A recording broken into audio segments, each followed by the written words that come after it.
Hello दोस्तों, स्वागत है आपका हमारे YouTube चैनल कॉमिक फैन पर।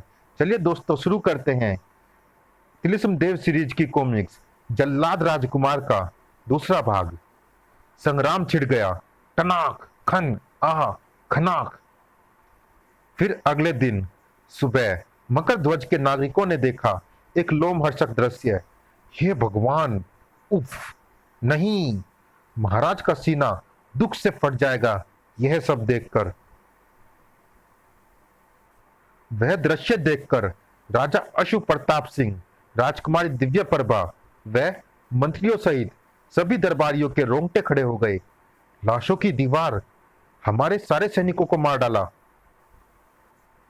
महाराज, उस जल्लाद राजकुमार को अब मैं स्वयं अपने हाथों से खत्म करने की कसम खाती हूँ। उसी शाम लोगों ने एक और हैरत अंगेज दृश्य देखा। अरे, वह क्या है? भागो, खतरा! यह क्या है? राजकुमार दिग्विजय की आतंक फैलाने की शायद एक और नई कड़ी।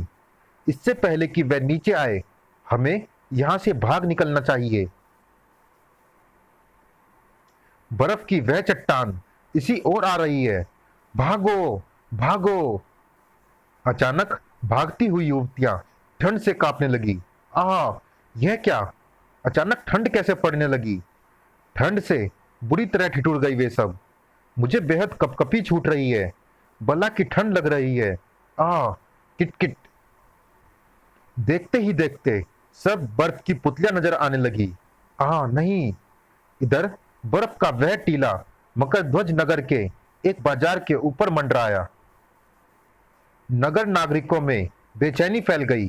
Kit kit kit! आह, ये अचानक मेरे दांत क्यों बजने लगे हैं? Kit kit kit! उफ! बला की ठंड लग रही है मुझे। जाने क्या रहस्य है। देखते ही देखते चलते फिरते लोग बर्फ की मीनारों में बदल बदल गए। मेरे जिस्म के आसपास बर्फ जम गई है। हे भगवान, यह क्या करिश्मा है? किले के सरोवर में उतरा बर्फ का टीला। यह क्या है? उफ! मेरे हाथ पैर ठंड में जमते जा रहे हैं। सूचना शीघ्र ही राजा अशुभ प्रताप सिंह, राजकुमारी दिव्य प्रभा व अन्य मंत्रियों तक पहुंची। क्या सरोवर में बर्फ का टीला? चलो हम देखते हैं। राजकुमार दिग्विजय सिंह, तुमने बिल्कुल ठीक पहचाना राजा अशुभ प्रताप सिंह। यह किला तुम्हारे पूर्वजों ने मेरे पूर्वजों से छीना था। बार बार स्वप्न में यही सब देखा है मैंने। किले के बाहर लड़े गए युद्ध का पूरा दृश्य नजर आता है मुझे। मैं चाहूं तो पलक झपकते तुम सबको मारकर किले पर अपना अधिकार कर लूं, किंतु नहीं, तुम्हारे पूर्वजों ने इसे छीना था। अतः तुम्हें घुटने टेक कर यह किला मेरे सुपुर्द करना होगा। राजा अशुभ प्रताप सिंह, दरिंदे, मैंने तुझे अपने हाथों से खत्म करने की कसम खाई है। आज वह दिन आ गया है। ठहरो बेटी, रुक जाओ। हा हा हा, हमें तुम्हारी ये अदा पसंद आई राजकुमारी। तड़ाक! अब तुम हमारे साथ चलोगी। नहीं! सर! उफ! मेरी बच्ची! उफ! वह दुष्ट राजकुमारी जी का अपहरण कर ले गया। क्या हम अपनी सुरक्षा करने में भी असमर्थ हो गए हैं? नहीं महाराज, कहते हैं कि जब कोई और रास्ता ना हो तो एक ही रास्ता बच रहता है। हम समझे नहीं महामंत्री सूर्यवंशी, आप कहना क्या चाहते हैं? तिलिस्म देव महाराज, तिलिस्म देव, तिलिस्म देव! इस विपत्ति से हमारी रक्षा केवल तिलिस्म देव कर सकते हैं महाराज। हम तिलिस्म देव को प्रसन्न करने के लिए अनुष्ठान करेंगे महामंत्री। उन्हें हमारी मदद के लिए प्रकट होना ही होगा। राजा अशुभ प्रताप सिंह दिन रात अनुष्ठान पूर्ण करने में जुट गए। हे तिलिस्म देव, प्रकट हो! मानवता संकट में है। प्रकट हो तिलिस्म देव! हम तुमसे प्रसन्न है वत्स। तुम्हारा अनुष्ठान पूर्ण हुआ। तिलिस्म देव! राजन, मुझे केवल तुम देख व सुन सकते हो। मैं तुम्हें उस जल्लाद राजकुमार दिग्विजय सिंह को समाप्त करने के लिए शक्ति दूंगा राजन। किंतु तिलिस्म देव, क्या राजकुमार दिग्विजय सिंह का कहना सत्य है कि यह किला हमारे पूर्वजों ने उसके पूर्वजों से छीना था।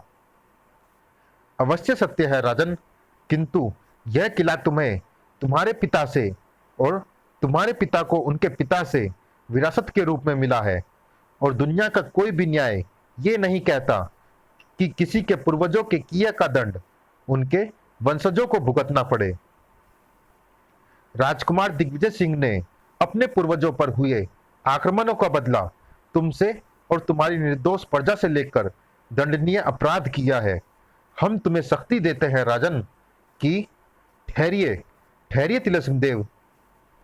यह शक्ति मुझे न देकर आप मेरी पुत्री दिव्या प्रभा को दे।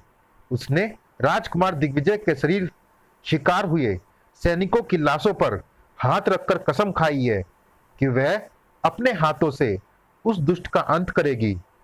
ओह, ठीक है राजन, हम राजकुमारी दिव्या प्रभा को असीमित शक्तियां देते हैं। वह उस दुष्ट राजकुमार की हर शक्ति का जवाब दे सकेगी। राजकुमार दिग्विजय की मृत्यु शीघ्र ही राजकुमारी दिव्या प्रभा के हाथों होगी।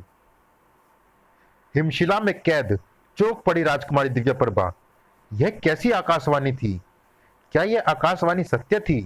क्या मैं उस जल्लाद राजकुमार को अपने हाथों से समाप्त कर पाऊंगी?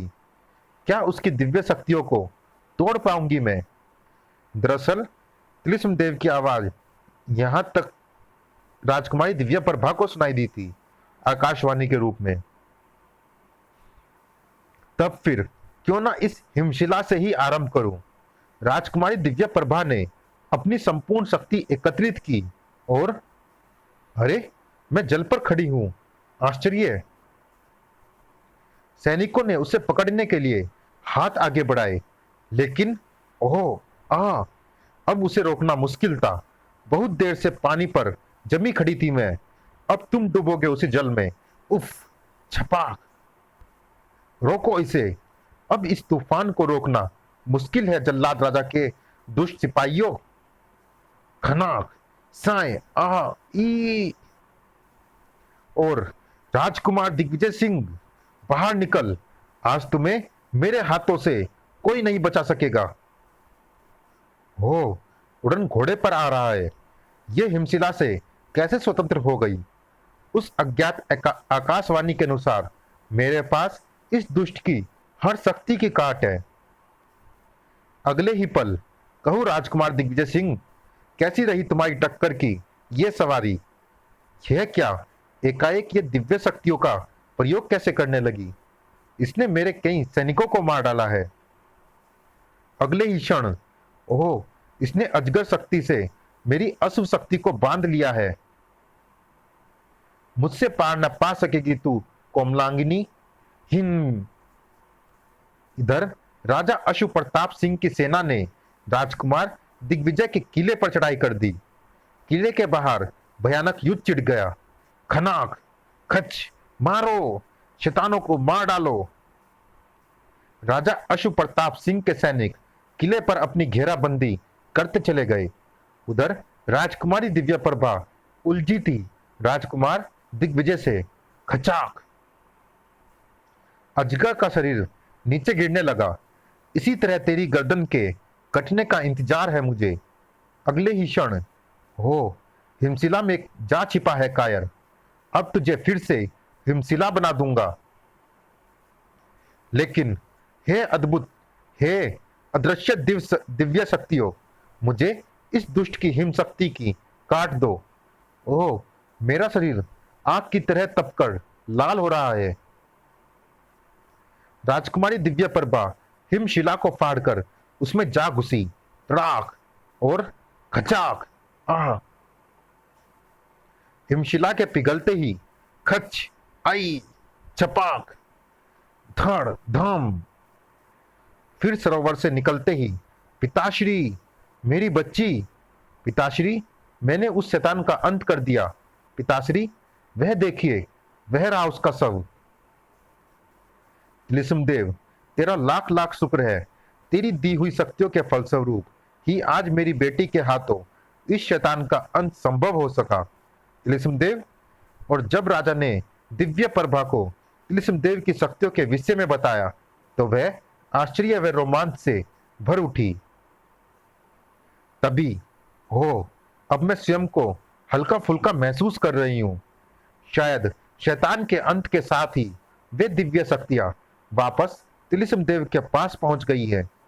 इस प्रकार मकर ध्वज पर मंडराता संकट समाप्त हो गया। राजा अशु प्रताप सिंह राजकुमारी दिव्या प्रभा के साथ वापस अपने नगर पहुंच गए। तिलिस्म देव जिंदाबाद, राजकुमारी दिव्या प्रभा जिंदाबाद, जिंदाबाद। काश मैं तिलिस्म देव के दर्शन भी कर पाती। समाप्त। चलिए दोस्तों, इस कॉमिक्स में इतना ही। ये कॉमिक्स कैसी लगी आप हमें कमेंट बॉक्स में बता सकते हैं। मिलते हैं फिर किसी अन्य धमाकेदार कॉमिक्स में। तब तक के लिए धन्यवाद।